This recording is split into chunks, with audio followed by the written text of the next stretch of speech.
It's the inaugural record release from Discograffiti. Metal Machine Muzak is a slanted tribute to Lou Reed's divisive 1975 double LP Metal Machine Music. Lester Bangs called it the greatest album ever made, but no matter how it hits you, it's always been the ultimate music freak secret handshake.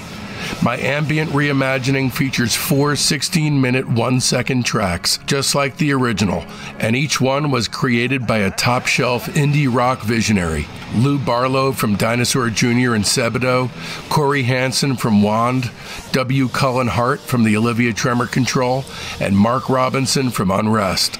That's right, not a slouch in the bunch, unlike 99% of the compilations you've ever begrudgingly purchased for the one and only band on it you just had to hear. Metal Machine Muzak will not be available on streaming. The digital version is finally available for purchase, and the vinyl will be shipped this summer. Pre-orders for the LPs are available now, but they're going fast. They're being produced in a very limited edition run of 300 numbered 180-gram metallic silver double LP gatefold copies, only 100 of which can be ordered online. These copies will be numbered from 1 to 100, and they're first come, first served. To order either the digital or the vinyl, just head over to patreon.com/discograffiti/shop. Again, that's patreon.com/discograffiti/shop. Don't miss out on Metal Machine Muzak, the ambient experience designed to make Brian Eno run screaming. I believe in the Strawberry Alarm Clock. If there's any members of the band listening, I love your band. I'm so grateful to your band. I believe in your band, and I believe in your story, and I believe in the way that it's still open and keeps going, and I can't wait to hear where it's going. I can't wait to hear what comes next from the Strawberry Alarm Clock. I love you, man. I mean, I love you, dude.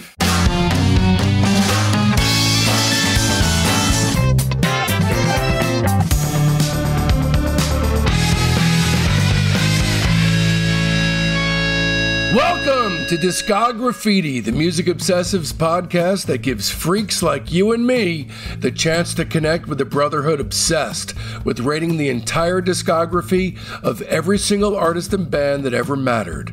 I'm your host, Dave Gebrow, and with 4 new episodes each week, you're going to gain a comprehensive knowledge of an act's history and output in the time it takes to listen to one album.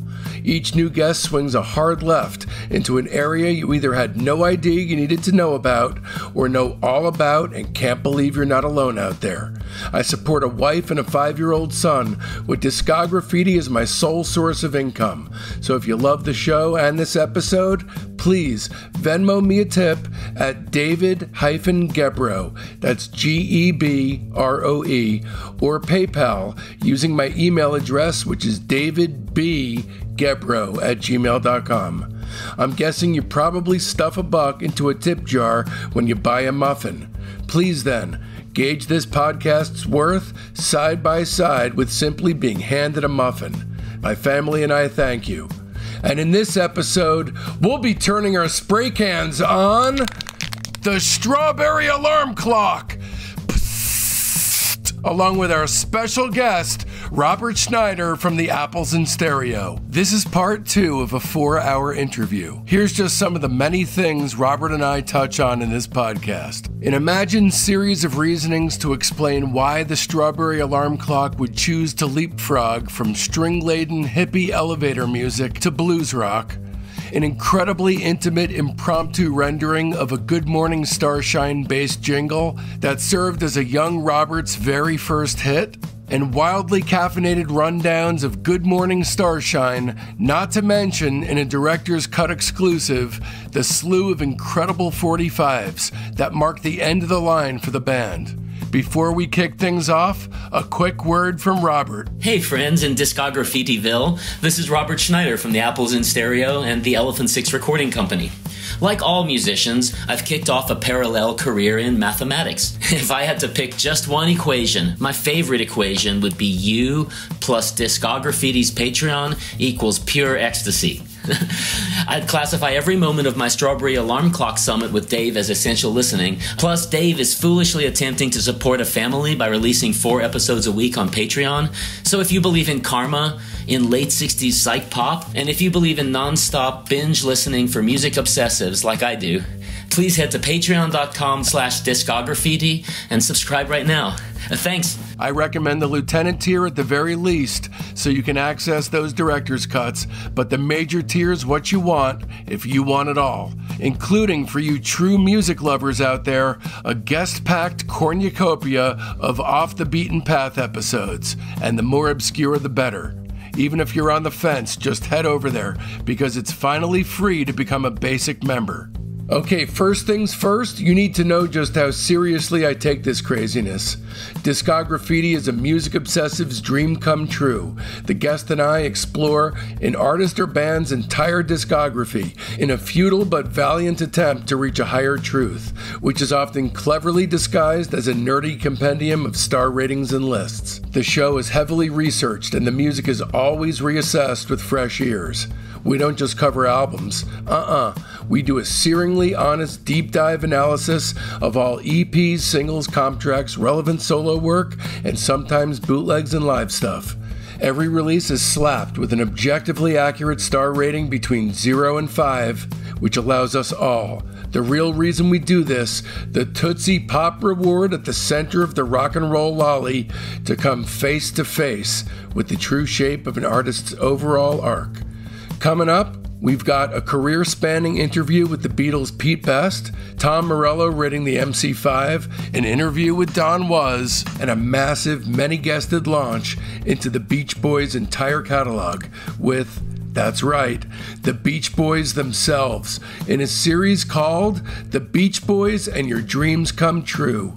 So don't miss out. Open up your listening app right now and subscribe. And away we go then! All of your shows are really great. I'm happy to be on this show. Thank you. Thank you for inviting me. Thank you so much for your kind words about me and about my band and about the Elephant Six. It made a huge impact on my life at the time and now. But, now, of course, to be able to sit with you guys is like an honor beyond words. And to actually emerge from this with friendships with you guys is incredible to me. Because at the time, thank you, David. I was going through a lot of stuff. And you guys were not just me, but Joe, who started the podcast with me. You guys were the overlords at that time. It was basically Elephant Six, GBV, Sebadoh. I mean, that was where I was getting all the nutritive elements that I needed at that time. It's really touching that we were in that blend of elements. And also, I'm sorry that you were having a hard time at the time. And I'm glad that we were able to be part of the healing process together. Yeah. Like I said, jumping fences was medicine. So yeah, it's medicine for me too, and it still is. It still is. That song to me, when I hear that song, it's like I'm listening into heaven. Yeah, it is heaven. You're awesome, David. You're awesome. So Bunnell and Soul left the band in late '68 at the end of the sessions for The World in a Seashell because there were tons of disagreements with Bill Holmes, the manager, over mishandling business affairs, as per usual. Bunnell, Soul, and Bartek formed a new band called Buffington Rhodes, and then a whole mishmash of things started happening where Holmes was then fired by the remaining band members in the SAC, and his retaliation was to angrily put together an alternate ersatz version of the Strawberry Alarm Clock with Bunnell and Soul, who had left the band, and he sent them out on the road. So the band, the actual band of Strawberry Alarm Clock, which did not at this point include Bunnell and Soul, countered with an injunction against Holmes, who was stopped by the LA County Superior Court from using the name Strawberry Alarm Clock to start that alternative band. So what wound up happening is Holmes withdrew his fake version of the band, but promoters at this point were so confused over who was who and which one was authentic that there was a stink now on the SAC, and generally promoters were refusing to book either iteration of the band. Oh my gosh, it's so much drama in these young people's lives, and so much legality. It's terrible because they're being screwed on their discographical output, but it's kind of like, at the very least, we can play live and we have that ability to blow off steam and get something out of this. So the lineup on the band's final album, Good Morning Starshine from '69, consisted of Lee Freeman and Ed King on guitar, augmented by the ex-singer of the Nightcrawlers, Jimmy Pittman, and their previous drummer from a couple years back, Gene Gunnels. So 1969, Good Morning Starshine. I don't think there's a single person on the planet who doesn't think this is their worst album. But I will say it's not a bad album. It's just their least great. It's their least great album, but that song is great. It was very influential on me, as I will describe to you later. I can't wait to hear this, because this involves a jazz hands story. Because Good Morning Starshine, it's got that jazz hands thing. So this, yes, that's right. You know, the unfortunate thing here is that they shift into a blues rock style, and you are not the only person on this phone call who is not a big fan of late 60s blues rock. Blues rock is my second least favorite form of music. When I think of blues rock, I think of the movie Ghost World and that band Blues Hammer. Exactly, that's what I think of. Yeah, it's just same shit, different toilet. It's always the same. It's almost, I feel bad saying this, but a lot of reggae hits me in a similar way. Not all reggae, because some reggae I love, but the by rote reggae and by rote blues, to me, is on a similar kind of level. I will argue that reggae is on a much, much, much higher level, even in its most simplistic form, than blues rock. I feel like it might be the worst form of music. That's you think blues? The worst. I think I might be moving it up to being my least favorite form of music, because I can't find one song. Okay, look, Jimi Hendrix is awesome. Yeah, there's some like saying Jimi Hendrix is awesome. Yeah. There's some electrified blues that I kind of like, but electrified blues is different from blues hammer. Yes, it is. Blues rock and electrified blues. I think we can say that there is probably a difference between those two rubrics, because I agree. Electrified blues, I think of Electric Mud, or these blues guys who decided to plug in, like John Lee Hooker, when he threw down with Canned Heat, he did become electrified. I think that what you're thinking of is sort of the rawness or the authenticity of it in the sense of spirit. Not soul in the genre, but spirit. And I really agree with you about that, because it's like blues rock is like a blandness. It's like an opportunity to solo. Well, do you know why I think that is? I think because there is such a preordained format to blues, where it's like, what is it, A, B, A, or whatever it is, where it's like you have to hit these marks in order to be blues. That's or right. Like reggae, That's you have to have a certain kind of beat. Then there's the possibility of sleepwalking through it, because you're hitting those marks to have a blues song, and if you're not investing it with the right emotion, it's an algorithm. It's just an algorithm. That's exactly. And people don't like the way algorithms sound. Right, exactly right. So here's what happened with the Strawberry Alarm Clock is... Oh, wait, I want to say one more thing. Blues rock musicians of the world, we still have to write good songs to make meaningful music. That's all. Yeah. I think that's the difference between the electrified blues. If you could see the yearning that's stamped on Mr. Schneider's face, you would realize that he really, really means this. There's not a sly wink going on with what he's saying. He really does want to like blues rock. You're just not allowing him to. Yes, exactly. Please switch over to electrified blues as your genre. All right. So the problem was they were now seen as this elevator music band, because they were forced to do this thing with outside songwriters and the strings and all of this stuff. So their knee-jerk reaction to that was, look, we could connect with the earth and be this organic blues rock ensemble. And that was a problem, obviously. They were trying to prove themselves, and they did it in an erroneous fashion. So the thing that needed to happen for them to continue was the title track, Good Morning Starshine, had to chart.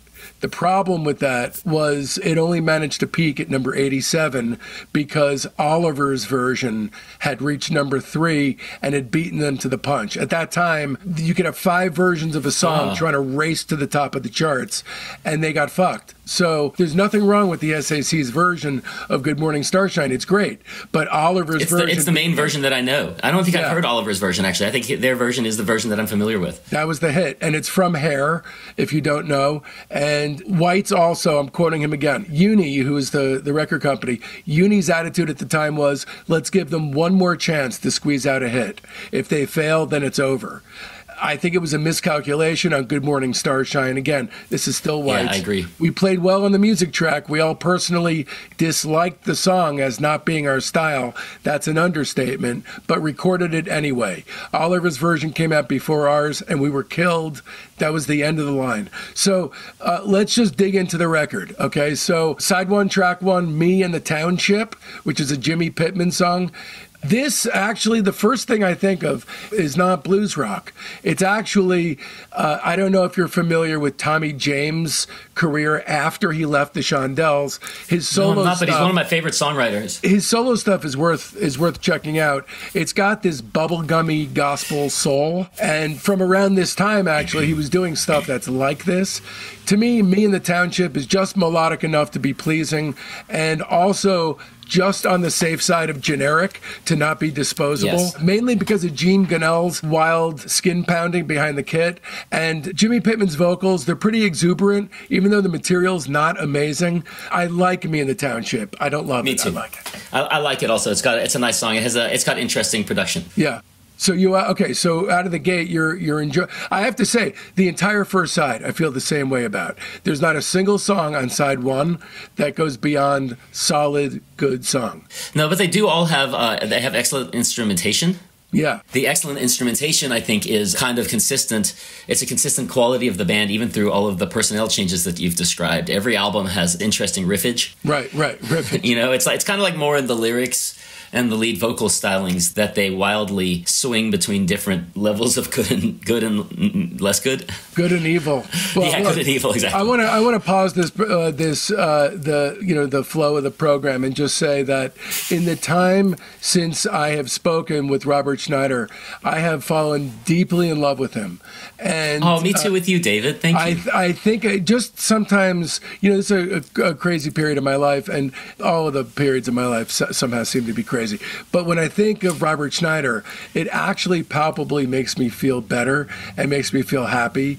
And I love that you're on this planet. I absolutely love it. Thank you so much. Thank you, David. Thank you. It means Really? a lot to me that you say that. Thank you. It means a lot to me. Thank you. It boosts my confidence a lot. Thank you very much. You're a genuinely great Thank you. person. And I could discuss music with you ad infinitum, ad nauseum, Mad Libs, your own word there, for the rest of the time, immemorial. So, okay, back into the program. Thank you. I want to say one thing. Yeah. You're really interesting, and the fact that you've researched this, one of my favorite bands, so deeply. It's a band I know almost nothing about because they're not like that well covered in the press. It's really amazing, and I'm learning a lot from you also, in addition to having a really nice time chatting with you. I really love hanging out with you. I also am really learning a lot. It's really amazing. Thank you so much you put so much. I mean, you've put like months of work into researching this. You should write a Strawberry Alarm Clock. You got to write the book. That would be great. I'd love to do it with you. I mean, we could get Bunnell involved and all the other guys as well. They certainly, I'm sure, have a lot to say. They're still kicking it. A lot of these guys and gals who didn't make it back in the day, they're still going because they still have that thing to prove. They didn't grab that brass ring successfully back in '69, right. And if they had, they might not have even been in the same room together over the last 50 years. But it turns out, that's right. Thankfully for us, that they did not succeed as planned, and so they are still here. It's the best kind of band. The band you described is the best kind of band because you stay scrappy, you keep evolving, you keep listening to new music. So you stay young. I think that it's the best kind of band. I don't think it's the best for the band, though. The best thing for the band is to be able to be supported by society and have your music get appreciation in its time, to have the resources available to you that you can really, really make great recordings instead of having to do it on a shoestring budget. That's what's best for the band. But what's best for the listener is to have the band stay scrappy. So, exactly. So for those of us who stay scrappy, then may we be emboldened. I can't wait for the next phase of the Apples and Stereo, speaking of, but let's get back into the sauce here. So track two, one of the all-time worst titles and the most blues-rific of all the song titles, Off Ramp Road Tramp. So this is a Hammond and harmonica blues that's belted out with a gut bucket growl that honestly flies in the face of anything that anyone would typically associate with the SAC. No, it's like a parody of the Blue Cheer or something like that. It is. And also I want to say that it's like it's an inappropriate topic and title. Yeah. I mean, look, I'm not PC, but this is not a great song title.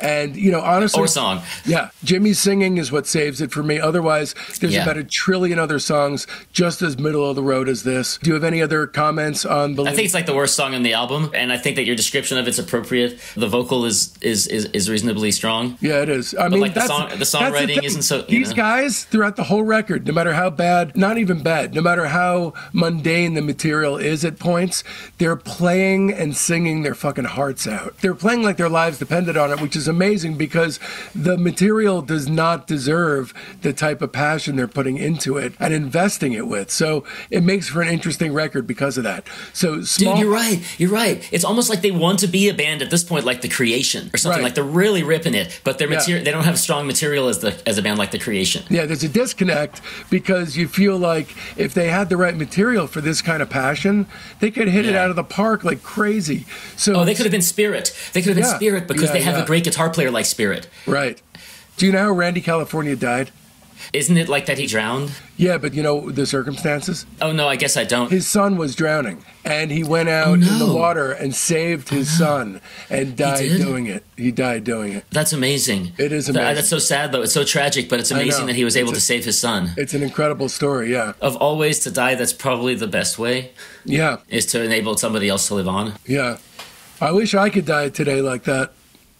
I hope that you don't die for a very, very long time, and I appreciate that is not under such traumatic circumstances. Honestly, I appreciate. So maybe it's not the best way.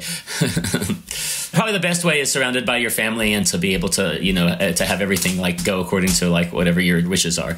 You know what I'd like to do? Like in my dying breath, I want to like pull my loved ones closer and whisper in their ear, "I wish that I had worked more." Yeah, I agree. That would be a hilarious last thing to like leave them with. I wish I'd spent less time with my family. All right, so all right. Yeah, all right. Where's my phone? Yeah, that's such a great last thing to say before you die. It'd be terrible. It'd be so but great. You're right. It'd be hilariously terrible. All right, small package. You know, my favorite thing on this. Thank you for telling me that about Randy California. You're welcome. He's another one of my favorite lead guitar players. Uncle Jack by Spirit.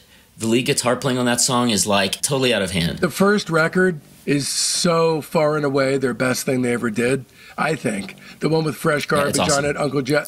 I mean, I like Sardonicus, I like Clear, I like a lot of the other stuff, and Potato Land is amazing. But I don't think I've heard Potato Land. What? Oh, it's a concept album. Dude. It's a concept album. Oh my Dude, you're going to be all over that. All right, so Small Package. My favorite thing about Small Package is the California Girls quote, "Into the Fade Out," is awesome. You gotta dig that. Yeah. You know what? I didn't actually. I remember hearing that, but I didn't think of it as a quote. No, that's what it is. They're literally doing the song. But otherwise, I think it's a generic vessel for heavy hippie whooping and wailing and carrying on. I mean, this is kind of the same old thing. The whole first side is, I think. But please kick me to the curb if you think otherwise. No, I think your review is really good. And TBH, I'm less familiar with their last albums. I've only listened to each of them a few times in my life. So I really like hearing your analysis of it and just throwing in my opinion in the places where I have one. All right, please. So Hogchild is barely better than Bullshit Bar Band Blues until about halfway. There's a chorus of hog mulings and a backwards guitar solo that single-handedly saves the song. Otherwise, it's like the high point on the album along with the title track. Yeah, but otherwise the song itself is really just a thumbs down for me. Yeah, it's terrible. And then Miss Attraction, which I don't know why, but they have another version of Miss Attraction on the flip, and that version's better. So the version on the first side is about twice as long, and it's more of a groove workout. where the band stretches out instrumentally to prove once and for all that they had nothing at all to do with what happened on the world in a seashell. Otherwise, I see no value at all in this version being included. What do you think about it? Okay, well, my first thought on this song is that it's them trying to do. Isn't there that Jimi Hendrix Experience song Little Miss Strange that's written by Noel Redding, right? I kind of feel like this lyrically and the way that the first version of it goes down. I think I like the album version better than the single version, but the single version's in a different key and it rocks super hard. Yeah, it rocks super hard, and it's in mono, so it's got a really like just rocking sound. It's awesome. Mono rocks harder than stereo. In stereo, everything's spread out in the stereo spectrum. In mono, it's all pounding at you from one place. That's true. It's like it rocks harder, and so like, it's got a sledgehammer propulsion to it. Yeah, exactly. It just doesn't sound as good, but it rocks harder. All right, so like, I feel like it's a poppy song. They were trying to be poppier. Yeah, it doesn't rip off the Hendrix or the Noel Redding song. That's always been my take on that song, is that it's sort of them trying to do Little Miss Strange. Yeah, I love Little Miss Strange. By the way, it's one of my favorite Hendrix Experience songs. It's great. It's great. It's incredible. Unfortunately, the first side of this record is by far, by a long shot, their worst album side that they have to offer, and all their least essential songs are collected on the A side. The B side's got some really good stuff on it. It starts with Good Morning Starshine, which I have to say, from the theremin intro onward, I love this, and oddly, I love just about nothing else I've ever heard from Hair. I am the target audience for Hair, but I'd never really cared for it. So for whatever reason, this version of this song really tickles my fancy. And for whatever reason, the album right here wakes up and snaps to attention after 5 songs that sleepwalk through a blues slumber. Yes, you're right. I know. Like Good Morning Starshine, their version of this is amazing in my opinion. For one thing, it sounds like the old Strawberry Alarm Clock, like their first 2 albums. It's them bringing back that kind of that sound and instrumentation and that mellow West Coast vibe. Yeah, I personally like Hair. Like when I first heard it, to me, it encapsulates in a sort of, if somewhat heavy-handed way, it encapsulates like a lot of issues that were prominent in pop culture for kids in that generation at that time. So I think that if one watches it, one does get a sense of what was moving young people in that generation. And some of the songs on it are amazing. I never connected with Age of Aquarius. I just don't like... Yeah, that song I don't like. That song, I don't like that song. Guy. I'm not a big musical I don't like musicals either, personally. Yeah, I don't like them either. That one is probably one of the only musicals that I like, actually. And I don't think of it... I really think of it more as a soundtrack album. So the odd thing about Miss Attraction is that this is a song that, frankly, never struck me as much of a standout anyway, but they do 2 versions of it.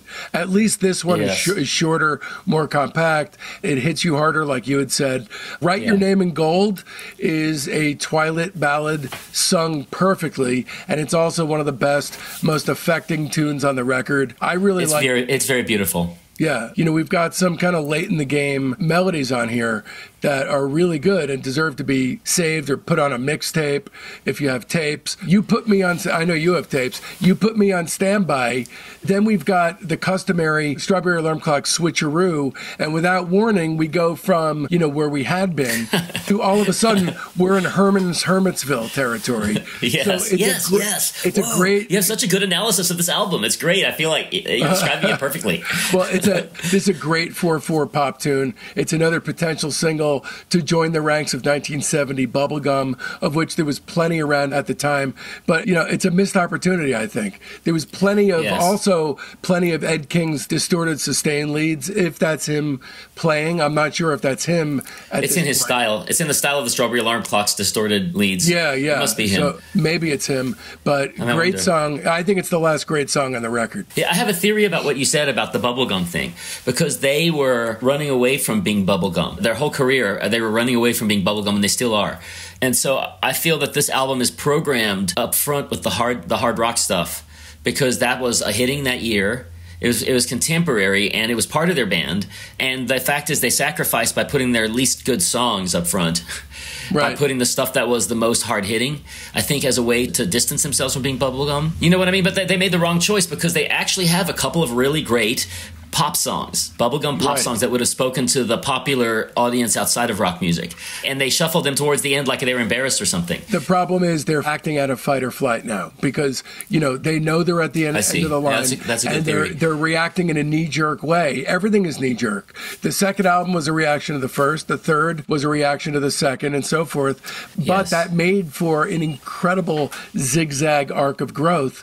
Even if it was inorganic, the way they grew was just kind of, it's incomparable. You can't really point to another band and say, yeah, these guys are just like that other band who was psych bubblegum into Sgt. Pepper Jr., into elevator music rock, into blues rock. There's no other band that does that.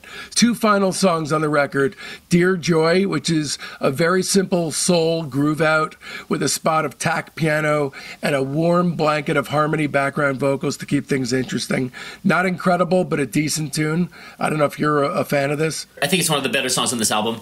I don't think it's one of my favorite songs by the band, but I think that it is one of the nicest songs on here. And then Changes, which is a very odd way to go out, because for a while, I literally thought this was a cover of Blood, Sweat, and Tears from the very first record with Al Cooper, I Love You More Than You'll Ever Know. It's got the same da-da-da-da-da. It's got the same kind of horn line and beat to it, but instead it's just a total ripoff of that song. It's a weird way to go out. Any thoughts on Changes? Let me think about it for a second here. That's a no thoughts. If you have to stop talking... Well, I want to think about it, though, because it's the last song on the album. So I want to think about if I have thoughts on how they close the album here. No, they should have closed the album with... What's the song called about gold? Write Your Name in Gold. I agree with you.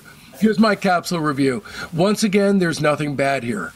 How there's not after this band had been worn down to less than a nub is beyond anyone's guess. Poor guys. Yeah, but just as if you keep moving, you can outrun the cops or outrun a disastrously fucked up high or even your own demons, if you're genre leapfrogging quickly enough, the rot doesn't have time to set in. Train the microscope down on Good Morning Starshine, though, and it's apparent that side 1 is their worst album side by a mile, and that side 2 catches fire and burns white hot until close to the close. It really sure, does. it's their worst, and it's unquestionably not the place to start, but it's a somewhat terrific place to end. I give it 3 stars. I'm curious what you think. That's a very nice review. Well, for one thing, they really pick up a lot right after this. So this band is not, they have not yet burned out. They're actually kind of like hibernating a little bit on this album because they come back really strong in some subsequent singles, which I believe were recorded after this, right? Buying time, sir. So, hold on. Sorry. Yeah, I am. No, but this is part of my thought process. Oh, hi. I'm Dave Gebrow. I threw my career as a licensed hearing instrument specialist in the trash, sold my house, and moved to the East Coast with my wife and 5-year-old son in order to focus on making the ultimate weekly podcast for music obsessives thrive. But weekly wasn't enough for me, so I bumped it up to 4 shows a week. Becoming a subscriber to Discograffiti's Patreon gives you access to hundreds of exclusive episodes. As a 2-show-per-week private, you get the weekly show by and for our Patreon family, the Discograffiti Soldiers of Sound podcast. As a 3-show-a-week lieutenant, you'll get early release, ad-free, extended director's cuts of the main show. They're the shows as they were intended to be heard. Plus, you'll gain access to half the Patreon archive and the upcoming Beach Boys Behind the Mirror companion episodes, which will feature dozens of special guests from within the Beach Boys camp talking about and rating their music. But as a 4-show-per-week major, you'll be drowning in a flood of must-hear binge listening, because I'll be bombarding you with episodes about super cool bands that are too subterranean for free Fridays. It's like going to music college, but with a tuition that makes all kinds of sense. Plus, our entire Patreon archive is yours. Discograffiti's Top 10, our Buried Treasure show, Rock Cousteau, our Slag Off show, Queasy Listening, and the Private Press with Paul Major. And all that for the price of only a cup of coffee a week. Times are tough, you say? Fret not, because there's a $1 tier. Or you could just join as a basic member and buy episodes piecemeal from our Patreon shop. Don't risk feeling badly about yourself by not giving. Check out patreon.com/discograffiti to find the tier that's right for you. Once again, that's patreon.com/discograffiti. Okay, it's their worst album of their albums. It's their worst. I think I have to give it 2.5 stars. Okay. Less than you, because I think that I like it that much less. Well, no, I'll take it back. I'm upgrading it to 3 stars for the title track. They didn't write the song, but it was very influential on me, and so I want to talk about it for a second. So I can't give it below 3 stars. Okay. When I first transitioned out of being a metalhead into being an acid rocker and then into being into 60s psychedelic music as like a child, the Strawberry Alarm Clock were the first psychedelic band I ever heard. They turned me on to the sound of the 60s and to the ideals of the 60s. And that changed my life. Their guitar tone and the guitar playing spoke to me as somebody who had listened previously to heavy metal in that era, which heavy metal was still Black Sabbath and Judas Priest. It spoke to me. And it was also a style of guitar playing that I could pick up as an early guitar player. And I did, and it influenced my own style of lead guitar playing. I think that if you listen to my guitar solos, I turn down the tone knob, put it on the neck pickup, and try to play like Ed King, probably 50% of the time. And that started by me first hearing Good Morning Starshine. That song I heard on a compilation of 60s music, possibly even on the commercial for Freedom Rock or one of those compilations that would be advertised on TV in the 80s. That song in particular blew my mind and opened up my mind to sort of the ideals of the 60s generation, which while they were advertised within the 60s generation to themselves, they weren't really present outside of baby boomer nostalgia at that era. The 80s was very different, and I identified with the 80s as a kid of the 80s. At the same time, in other ways, like I loved new wave and punk rock and rap, but I also and I loved heavy metal, and I still do love all those genres. But at the same time, I felt out of time as a person in that era, and I guess I still do, but I really did in that era because I sort of found my place in the world later. And hearing this music, it made me connect to something that I identified with. These young people in a room, you could hear it because it's still kind of lo-fi. It's not very polished compared to other 60s music. Right. You could listen into the room and hear the young people that were like me and my friends. Like I said before, the fact that the one song starts with "Hand me the bag, Frederick." That's their friend. You know that's somebody they knew named Frederick, and they were name dropping him in the song, and Frederick was all yeah. They're like, "Dude, you got to hear our new song." And he was like, "Why?" And they put the needle down, and he was like, "No way, you put me in the song." That happened. And I heard that as a young person when I listened to the Strawberry Alarm Clock. You could hear the young people of my age doing this far out thing. And I hadn't heard enough music, and I hadn't evolved enough as a person to hear that the lyrics were heavy-handed. They spoke to me at 16, coming from 16-year-olds, about those ideals in the right in the package that I needed to hear it. So it really changed my life. I can't describe that enough. And the first song I heard was Good Morning Starshine. That song's special to me. When I was in high school, I started a band with Bill Doss and a few other friends that were all college students. I was younger, and I hung out with college kids mostly. So my band were these kids who were older than me, and Good Morning Starshine was one of the first songs that we played, and it was one of my favorite songs to play, and Bill and I would play it together. Bill played bass. That was a really amazing band, Fat Planet. We played mostly Beatles, Velvet Underground, and new wave covers, like The Cure. Mostly The Cure, actually. And then also a few originals. Are you getting upset? Oh, no. I was just remembering. Okay. And so, I'm just remembering. Although 3 of my bandmates in that band have passed away now, and 2 of them in the last year, and one of them being Bill, who passed away 12 years ago. So it is a very emotional thing for me to think back on that band, because I love those people. The guitar player, Kevin Burley, and then the flute player and singer, Suzanne Bailey, both passed away in the last just over a year, and they were very, very, very close friends of mine. So it is emotional now, actually, compared to even a year and a half ago if I'd spoken about that band, particularly before Bill passed away, if I'd spoken about it. Oh, in any event, we played that song. It was one of my favorite songs to play in the band, and we did an awesome version of it. I grew up in a college town, and in that college town, the local radio station, I grew up in Ruston, Louisiana, and the local radio station, KLPI, was the college station. It was a really amazing college radio station, and it still is. It was the center of the community for all of the artists and the freaky kids in that town, and that town was the center of the community in the state for artists and freaky kids because it had the most developed art program. Mm-hmm. And so all of the weirdos graduated from high school and went up to Ruston. And so we were really lucky as young weirdos in Ruston, because we got to grow up with all of these older kids who were the cream of the crop, or rather, maybe they were like the black sheep of the crop. Right. So in any event, the radio station was very influential on it. Some of my friends were actually college radio DJs even when they were in high school, like Will. Will was the first one to do that. But we listened to the college radio station going back to childhood, and it was what opened our eyes as young people to the world of experimental music and and outsider music and underground music. And so that's why the reason that Elephant Six exists is because of KLPI, the radio station that we all listen to, at least as a musical genre. I think that's why we make the sound that we make. On top of that, part of that is the Strawberry Alarm Clock and me getting turned on to psychedelic music, first among my friends.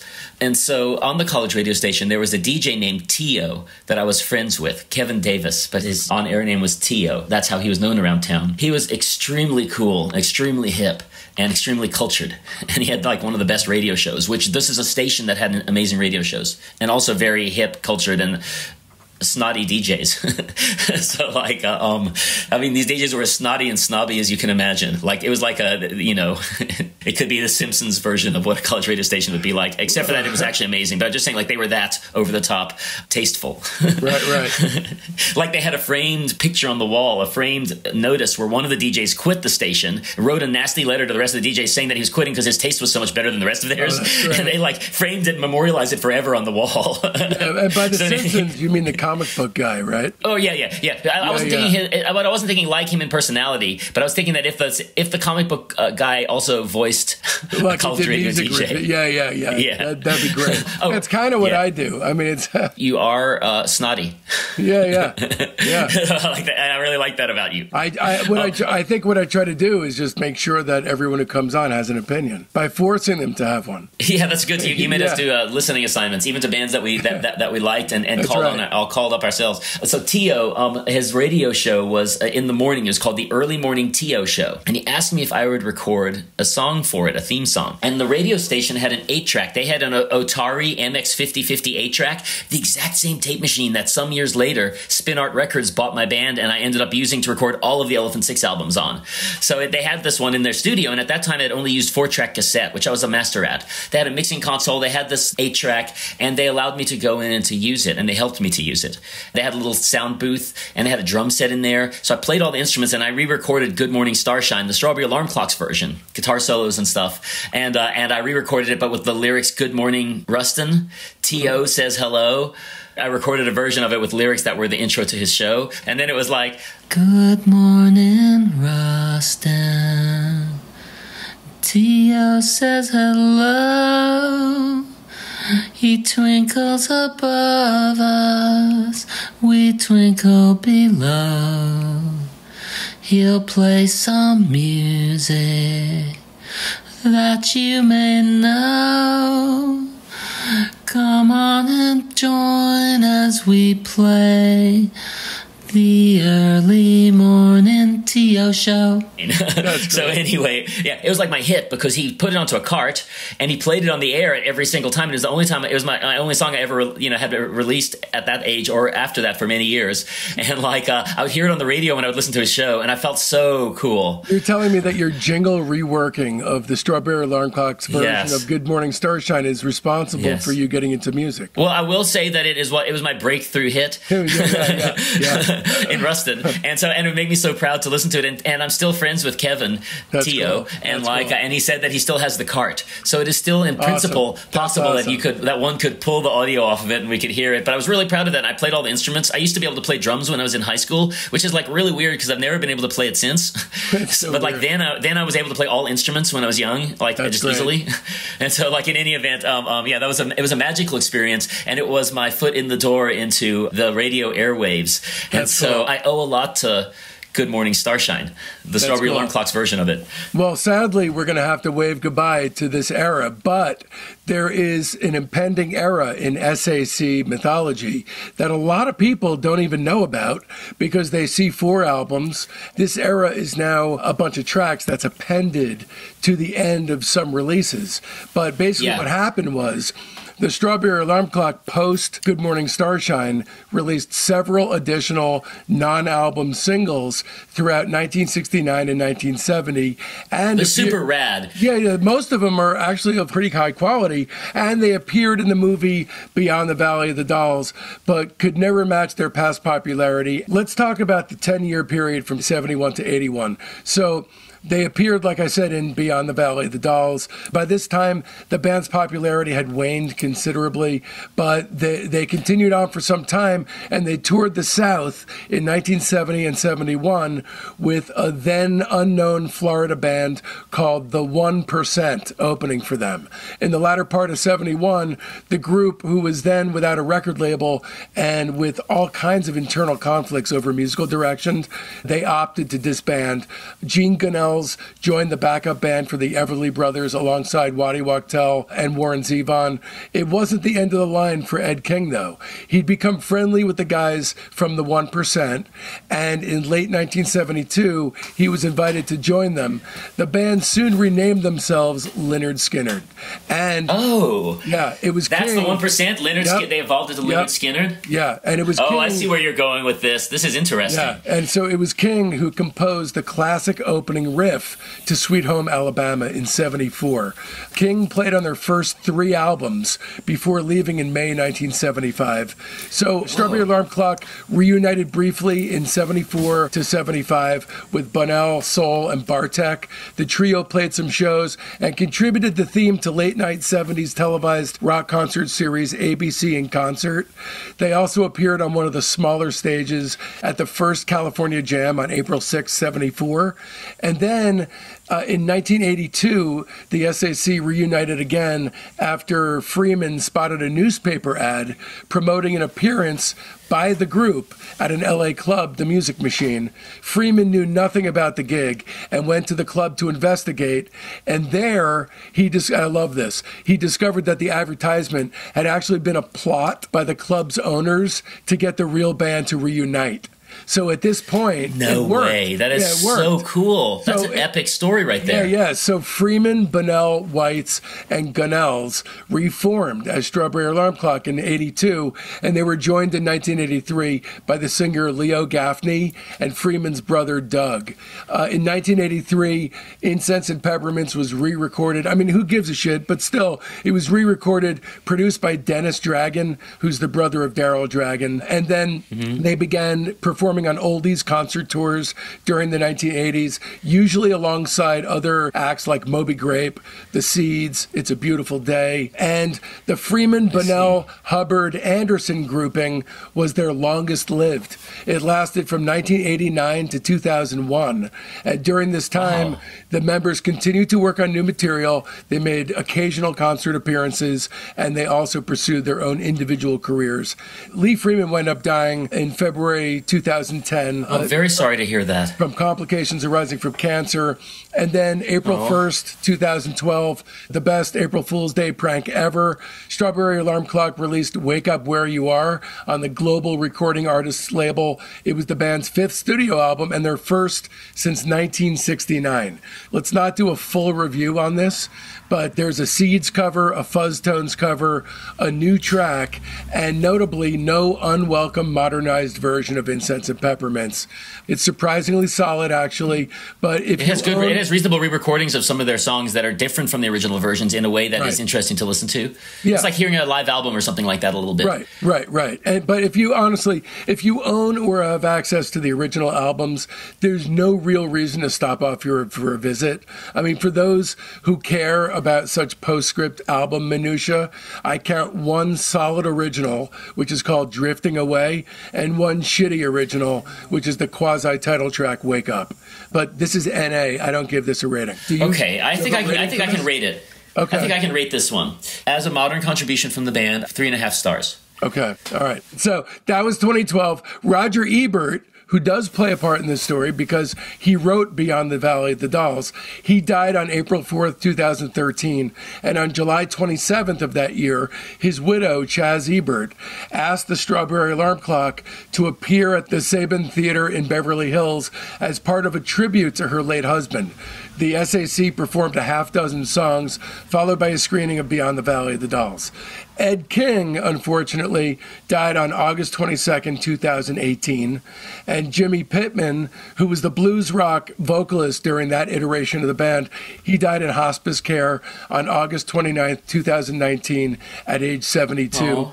But that being said, I'm so sorry to hear that for both of their families. Yeah. I was so sad when I heard that Ed King died. I know. He's my favorite lead guitarist. He's amazing. Ed King He's in the amazing. Strawberry Alarm Clock. He's my favorite lead guitarist. The happy news is that the SAC is still around to this day, and I believe there are 5 original members still involved. Yes. Which I believe is reflective of the fact that they never satisfactorily achieved what they'd originally set out to do post-Incense, which again at least provides a silver lining to the fact that they were never able to recapture the success that they had almost as a mistake. They stumbled into a number 1. They couldn't follow it up. And it was that inability to be able to do that that allowed them life this far into the game. I believe in the Strawberry Alarm Clock. This band is amazing. This is a band that is still fresh. They're still scrappy. They're still striving. They're still pushing forward. They had a large enough band membership that was loosely enough formed that I'm guessing came from within the crowd of people that they knew. So it wasn't like professional connections, but probably like other kids that were close to them that they're still close with. They're still friends. The 5 of them can still get back together, and that they had such a large lineup. It allows this band to still continue to push forward and still keep their sense of like camaraderie and their sense of kind of like garage bandness. Yeah. To keep it going. They're the same kids. They're the same kids today that they were then. And to prove it, the album cover, which we didn't mention for Wake Up Where You Are, is a retake of their first album cover. Same clothing. They're lounging around in psychedelic same formal positions. wear. You know what I'm talking about, right? Yeah. It's like a Last Supper kind of thing where they redo it. It's actually awesome. It's a great cover. It's a great cover. It's moving. It's moving to see them as those kids, the same kids, like forward in time. And I think it's very moving. I mean, this band has a very moving story, and it's still evolving. We have yet to see where they're going to go. They're currently in a new burst. Right. And if you're listening, if any of you guys are listening, I truly believe that Robert Schneider was the person to do this episode because he's so salutary and he just was the right guy for the episode. But I want to talk about the overview and shape of their arc. And just like Robert had said just previous, all the great things about this band, I live for the arc. Me too. Here we have a delicious, delectable case of arc psychosis, where by context, the wonder and excellence of their entire catalog simply has to be judged as a whole, piece by piece, each considered by what precedes and follows it. Otherwise, you can't understand the sheer what the fuck majesty of how these guys zigzag their way through 5 years of who in the fuck are we again? Sure, none of them planned it this way, and every next step was a wild and weird knee-jerk to what came directly before as proof that, no sir, that was not who they were, really. And most of it was out of their hands in the first place, and the guys in the band didn't even think they were much of a good band in the first place. But still, that doesn't mean they weren't a good band. A Strawberry Alarm Clock comes around never really. And for those lovers of arc like myself and like Robert, they're the godhead. Above and beyond the music itself, it's how they moved through life musically over the course of several inimitable years, from psych one-hit wonders to Sgt. Pepper Juniors to orchestrated cheesecake middle-of-the-road sandpipers to blues belters. They gave and we cocked a brow, and thus, thank God for and long live the Strawberry Alarm Clock. My top 3 albums, number 3 is The World is a Seashell, number 2 is Incense and Peppermints, number 1 is Wake Up, It's Tomorrow, and their worst album is Good Morning Starshine. That was a really wonderful review of this band, and I really have loved being able to have this conversation with you. Is it okay if I could interject my opinion? Although you're very much so. The way that you described it is beautiful and accurate, and I really love it, and I love the story arc myself. And that's the thing about this band. Their story is still open. They started out as teenagers expressing in the most wholesome way the ideals of their generation. And baby boomers, this band still contains those ideals. Your generation's ideals are alive, and there's a garage band that started out in your generation and that still expresses these ideals today. And it's the Strawberry Alarm Clock. They're still going. They rise up every decade or so and make some noise. and you can believe in them. I believe in the Strawberry Alarm Clock. If there's any members of the band listening, I love your band. I'm so grateful to your band. I believe in your band, and I believe in your story, and I believe in the way that it's still open and keeps going, and I can't wait to hear where it's going. I can't wait to hear what comes next from the Strawberry Alarm Clock. I love you, man. I mean, I love you, dude. Your passion for this stuff is so palpable, and like it is for me, it's the crux of what makes you tick. I opened my eyes this morning, and my very first thought was, I get to talk with Robert today about the Strawberry Alarm Clock, and I jumped the fuck out of bed. I jumped out of bed. Thank you. Thank you. I was really excited when I woke up, too. Thank you. Yeah, I mean, without that, where am I? This is amazing. Honestly, I want to thank you from the bottom of my tits for appearing on this. Thank you. Thank you. For appearing on this show and for investing within it the love for music, the very genuine love for music that makes me be able to take my next breath. Thank you so much, David. It means so much to me. Thank you very, very much. And thank you, everybody, for listening. And thank you. I love you. Thank you. And thank you to the Strawberry Alarm Clock. Thank you for your amazing music. And thank you for keeping going. All right, that about does it. If you enjoyed this episode, then please Venmo Gebro. I repeat, Venmo Gebro at David-Gebro, that's Gebroe, or PayPal at my email address, which is davidbgebro@gmail.com. Please keep in mind this is entirely how I support my wife and 5-year-old son, so don't risk feeling badly about yourself by not giving. Stay tuned, because next week, we've got Tom Morello rating the MC5. Okay, here's the week up ahead. This Sunday, our weekly show within a show, the Discograffiti Soldiers of Sound podcast, drops for our Patreon's private tier. These are real people with talent and a burning fire deep inside, just like you and I. Then come Monday, we've got an incredibly special and revealing 2-part interview with one of the all-time great folk singers, a man also famous for being the very first to ever record Joni Mitchell, James Taylor, and Jackson Browne songs on his 1968 Elektra Records classic, The Circle Game. That's right, we've got a 2-hour interview with none other than Tom Rush. You are not going to want to miss this one. And then on Wednesday, the Lieutenant tier get their early release, ad-free, super extended director's cut of Tom Morello rating the MC5. And then come Friday, the rest of you penny pinchers get to join in on the action. A heartfelt Discograffiti thanks goes out to my beautiful wife and son, Jen and Mason, Robert Schneider, the Strawberry Alarm Clock, Rudy Fishman, Becky Boyd, Jay Schultz, my incredibly loyal fans, and especially the entire Patreon community, the Soldiers of Sound. I love every last one of you, and this show would not exist without you, my friends. Speaking of friends, it's high time for some new ones. They're in our Facebook group, Discograffiti Soldiers of Sound. That's the best way to find out what's coming up on the show, but there's a hell of a lot more. You get recaps of the day in music history, the ability to pitch questions to guests, polls that put you in the driver's seat on guest and band decisions, access to a thriving creative hub if you're looking for a collaborator, and much, much more. So make sure you don't miss out. You can find the link to the Discograffiti Soldiers of Sound Facebook page right there in the show notes. And if you don't mess with the Zuck, no sweat. Just email me at info@discograffiti.com and I'll keep you in the loop. So now that it's done and you want more, another way to dive even deeper into the wonderful world of indie pop is to leap headfirst into my interview with Kula Shaker about the albums that shaped them. That's episode 139, the 4-part Mark Robinson series. That's 128, 130, 135, and 136. The 3-part Will Cullen Hart Olivia Tremor Control series. That's 131, 132, and 133. Vashti Bunyan rating her entire catalog. That's 103 to 104. An interview with Foxygen's Jonathan Rado. That's episode 75.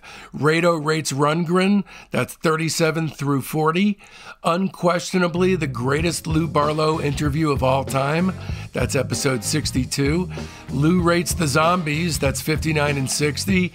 Anthony Fantano rates the Velvet Underground. That's 32 and 33. Jen Pelly rates the Raincoats. That's episode 15. And the Cocteau Twins, episode 3. And of course, be sure to mark your calendars, because next Friday, October 18th, we're coming at you with Tom Morello Rates the MC5. Trust me, you're not going to want to miss it. And so, from now till then, don't let our youth go to waste, lads and ladies. It's Discograffiti!